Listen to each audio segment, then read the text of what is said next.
Yoyo Sukawi, CEO PSIS Semarang, penuh harapan terhadap Alfeandra Dewangga dan Haikal Al-Hafiz, dua pemain andalannya. Keduanya saat ini berlaga bersama Timnas Indonesia U23 dalam Piala AFF U23. Mereka hanya memiliki satu langkah lagi untuk merebut gelar juara, yakni menghadapi Timnas Vietnam U23 di final. Prestasi mengesankan kedua pemain muda Mahesa Jenar ini mendapat apresiasi dari Sukawi, yang berharap agar mereka mampu membawa pulang gelar juara untuk Timnas Indonesia U23. Semoga Alfeandra Dewangga dan Haikal Al-Hafiz bisa kembali mempersembahkan gelar juara untuk Timnas Indonesia U23, kata Yoyo Sukawi, Jumat tanggal 25 Agustus tahun 2023. Tidak hanya memberikan doa kepada kedua pemain tersebut, Yoyo juga memberikan harapan kepada Timnas Indonesia U23. Menurutnya, ada dua faktor kunci yang harus dipegang oleh Garuda Muda untuk meraih gelar juara Piala AFF U23. Sukawi, sebagai CEO PSIS, menekankan bahwa Alfeandra Dewangga dan rekan-rekannya perlu bermain dengan ketenangan dan tanpa beban, sebagaimana yang mereka tunjukkan saat berhasil mengalahkan Thailand dengan skor 3-1 dalam pertandingan semifinal. Pesan saya, semoga penggawat Timnas Indonesia U23 bisa bermain tenang seperti saat melawan Thailand U23 pada partai semifinal kemarin, ujar Yoyo. Mereka harus bisa bermain tanpa beban dan penuh semangat. Insya Allah kita bisa meraih gelar juara Piala AFF U23, Ketua Asprof PSSI Jawa Tengah itu menambahkan.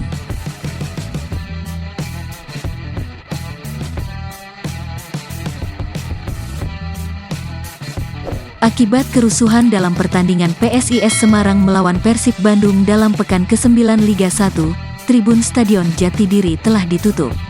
Tindakan ini melibatkan penutupan seluruh bagian tribun timur karena insiden bentrokan antara supporter Persib Bandung dan supporter PSIS Semarang di area tersebut. Kebijakan menutup tribun timur Stadion Jatidiri ini diambil setelah sidang Komite Disiplin Komdis PSSI pada 22 dan tanggal 23 Agustus tahun 2023. Selain penghentian akses ke Tribun Timur, PSIS Semarang juga mendapat hukuman denda sebesar Rp25 juta sebagai akibat dari insiden tersebut. Dalam konteks ini, Panser Biru, supporter setia PSIS Semarang, telah meminta kepada Yoyo Sukawi, bos tim Laskar Mahesa Jenar, untuk mengevaluasi kinerja panitia pelaksana, Panpel, pertandingan sebagai respons terhadap situasi yang terjadi.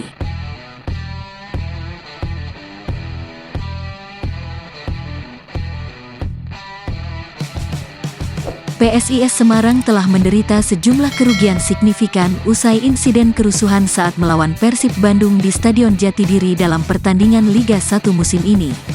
Dalam pertandingan di Stadion Jatidiri, PSIS Semarang mengalami kerugian finansial sekitar Rp60 juta.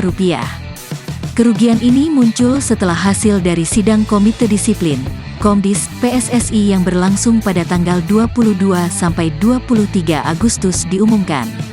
Total kerugian ini mencakup denda atas pelanggaran berat yang dilakukan oleh Adi Satrio terhadap pemain Persib, serta akibat keributan antara supporter PSIS dan supporter Persib. Selain itu, PSIS Semarang juga gagal mengantisipasi kehadiran supporter Persib di Stadion Jatidiri.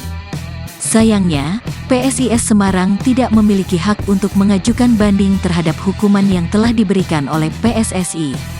Terkait total kerugian sebesar Rp60 juta ini, Panser Biru, supporter setia PSIS Semarang, merasa tidak puas dan mengkritik Ketua Umum PSSI, Erick Thohir.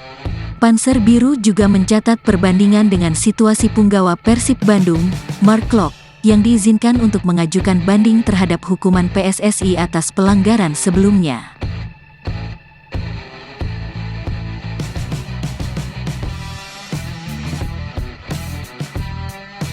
Paulo Gali Freitas, pemain PSIS Semarang, tidak dikenai sanksi oleh Komite Disiplin Komdis PSSI setelah melakukan tendangan terhadap bola ke arah pemain Persib Bandung, Mark Klok.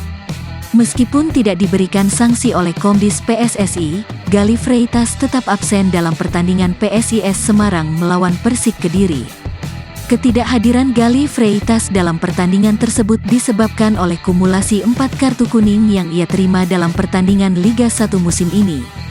Menurut regulasi Liga 1 musim ini, Gally Freitas tidak dapat bermain untuk PSIS Semarang karena telah mengumpulkan 4 kartu kuning dalam berbagai pertandingan.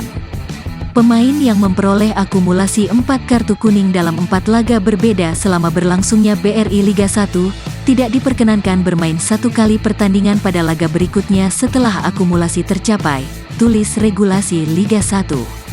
Selanjutnya, Gally Freitas akan menerima hukuman larangan bermain selama 1 pertandingan bagi PSIS Semarang jika ia berhasil mengumpulkan 3 kartu kuning lagi dalam pertandingan-pertandingan yang berbeda. Aturan larangan 1 pertandingan juga berlaku untuk setiap akumulasi 3 kartu kuning berikutnya dalam 3 pertandingan yang berbeda selama berlangsungnya BRI Liga 1, lanjut regulasi tersebut. Tidak hadirnya Gally Freitas dalam pertandingan melawan Persik Kediri menjadi kerugian bagi PSIS Semarang, mengingat pemain asal Timor Leste tersebut memiliki peran krusial sebagai salah satu pilar tim Laskar Mahesa Jenar.